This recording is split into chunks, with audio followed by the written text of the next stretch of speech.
se acontecer algum ato de violência nas manifestações bolsonaristas.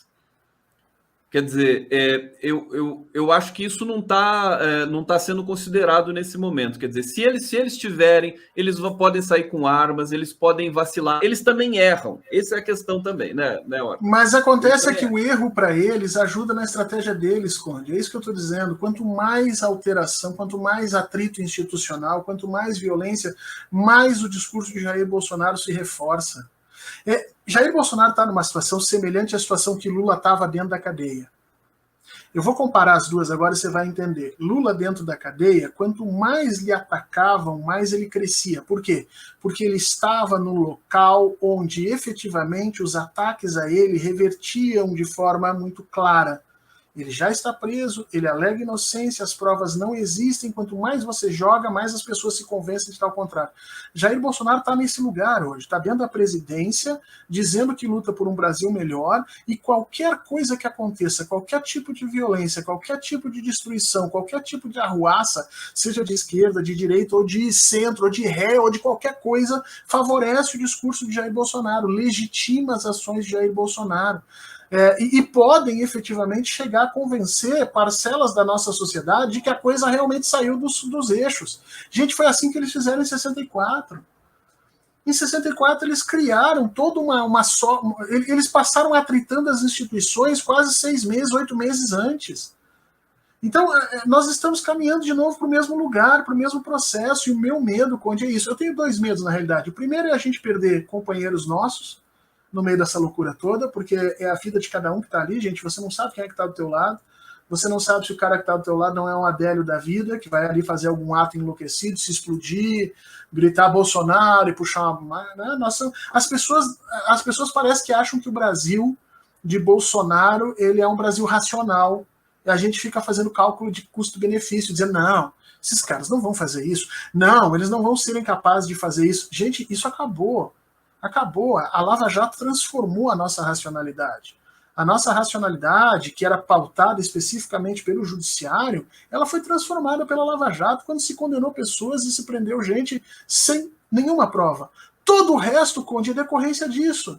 E os militares tornaram isso mais ainda violento quando permitiram que os generais subissem dentro dos palanques. Você acha, deixa eu te perguntar, você acha a imprensa empresarial tradicional está descendo alguma carga justa, a meu ver, sobre os filhos do Bolsonaro? Nesse momento, o Renan Bolsonaro, que montou uma empresa, acho que com a ajuda de um lobista ali ligado ao governo, você tem o Flávio Bolsonaro, você tem o Carlos Bolsonaro.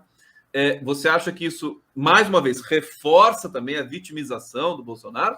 Ou que as elites brasileiras estão cansadas e querendo se livrar logo desse estorvo? E assim, só para complementar, eu acho que eu tenho dito o seguinte, quer dizer, o Bolsonaro vai acabar sendo preso, vai acabar caindo, mas o problema é que ele deixa a herança instalada na nossa realidade. Isso. O bolsonarismo é muito maior que Bolsonaro, ele vai continuar, porque o bolsonarismo ele tem um lastro anterior, que a professora Adriana Dias tem mostrado aí o tempo todo, que é um lastro neonazista que nós estamos vivendo no Brasil e no mundo inteiro, um ressurgimento desse momento, né?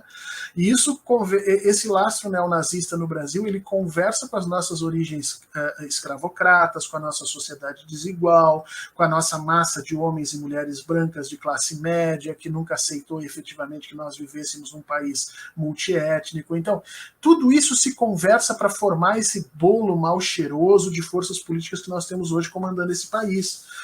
Qualquer ataque que nós façamos a estes indivíduos são entendidos pelas pessoas que os defendem como falsidade. Né?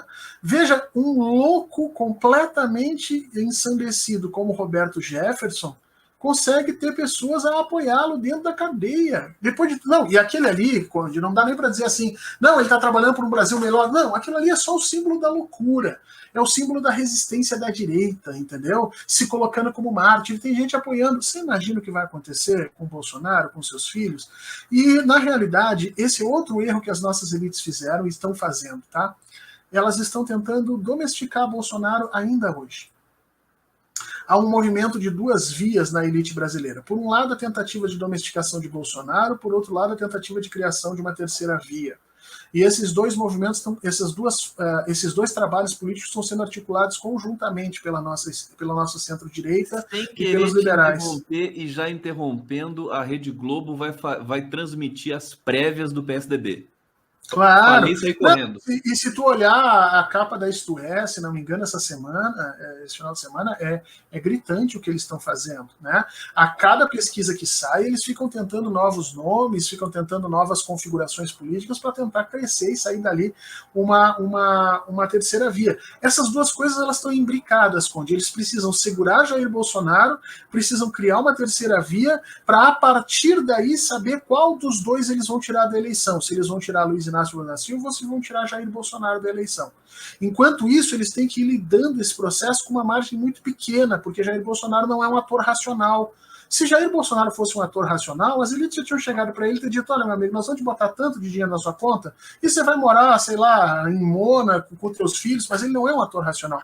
Então as elites não têm negociação com ele. E aí nós estamos nesse processo em que elas ficam mordendo e assoprando ele o tempo inteiro. Só que Conde, você vai lidar com um bicho feroz, selvagem, nesse sentido? Não. Um dia ele devora você. Ou esses dias, ou você atira e mata, ou não fica dando tirinho nele.